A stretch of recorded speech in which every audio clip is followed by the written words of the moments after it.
Senator Bill Cassidy of Louisiana was one of the 10 Republican lawmakers who met with President Biden yesterday. He joins us now this morning.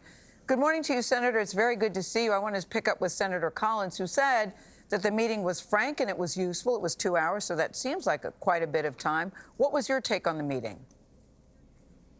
Exactly that, and I would add a little bit more. It set the stage for going forward. We obviously have disagreements in numbers. And the president said, okay, we'll send you that which we are basing our numbers on, and we will, the senators will send the administration the facts that we're basing our numbers on. Ideally, if we have a common set of facts, we come to a common perception of how much need there is and therefore how much to spend. And let's start with the numbers, because I've heard Team Biden say this, that, listen, we didn't make these numbers up willy-nilly. We went line by line. We want the moment to be met at this particular time, and that was the number they came up to meet the need. Shouldn't they have a good starting point of a number? Isn't that a good idea? Go big, they say. It is a good idea, but let's just take schools. They want $135 billion with a B for K through 12. Now, the CDC, the Centers for Disease Control, has said you need about, worst case scenario, $455 per student to reopen schools. Congress has already given over $1,000 per student. Almost, if you all add it up, 2.5 times more than the CDC said was necessary. Now, we put $20 billion in our package, which increases it even further. But you have to ask yourself, if we're 2 to 3 to 4 times what the CDC says is needed, why do you need $135 billion? I know, Senator. The president said he would give us their numbers. I know, but we could get bogged down with the numbers. But I think the thing that people keep talking about is the need of the American people who are hurting at this time, who need the money right now. And if we go with the Republican plan, what's not to say that, a couple months from now we'll be right back where we started. So why not start out now where people are in need at this particular time right now?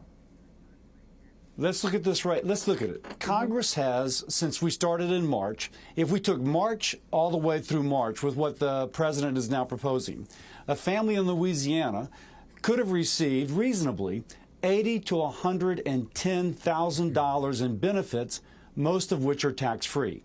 Now, if we don't include the president, it's going to proposal will be roughly around $70,000 to $85,000 in tax-free benefits.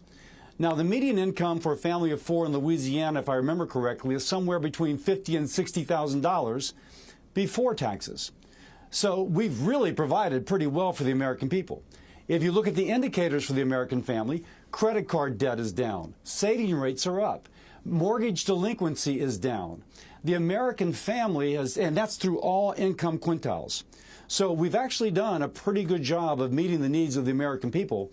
It's more rhetoric to say that, oh my gosh, the house is on fire, when in reality, if you look at what the data is from the Fed, the families are doing pretty well based upon what we've already done. Well, I think, Senator, a lot of families would say they're still struggling. The Democrats have signaled that they can push this bill through with or without Republican votes. Do you see room for compromise here?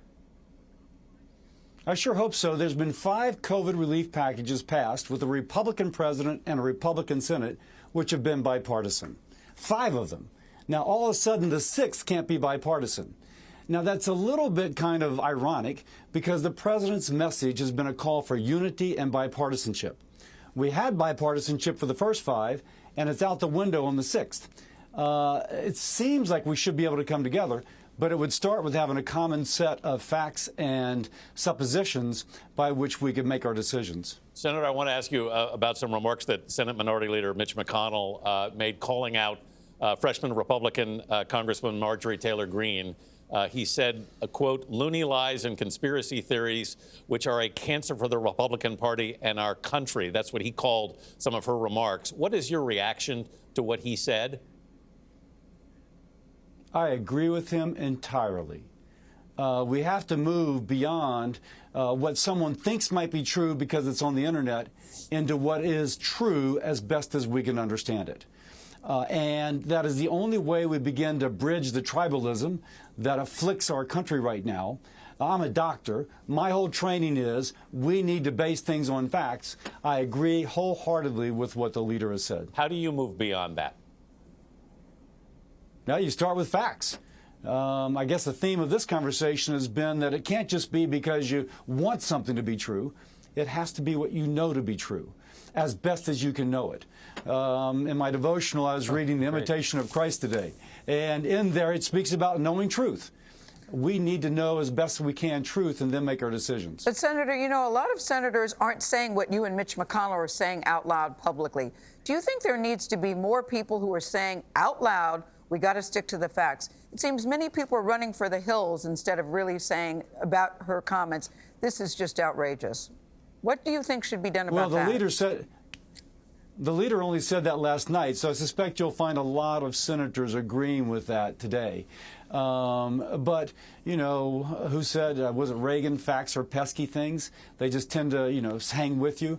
So the idea that we've got all these conspiracies that are being pushed on the internet as being absolutely truth, hopefully folks will pause. Is it true? Best as I can tell, it's not, and then we go forward. It's the way we come forward as a country as well. All right. Hopefully you and others will speak up, because the facts really do matter here. Thank you very much, sir, for your time this morning. We appreciate it.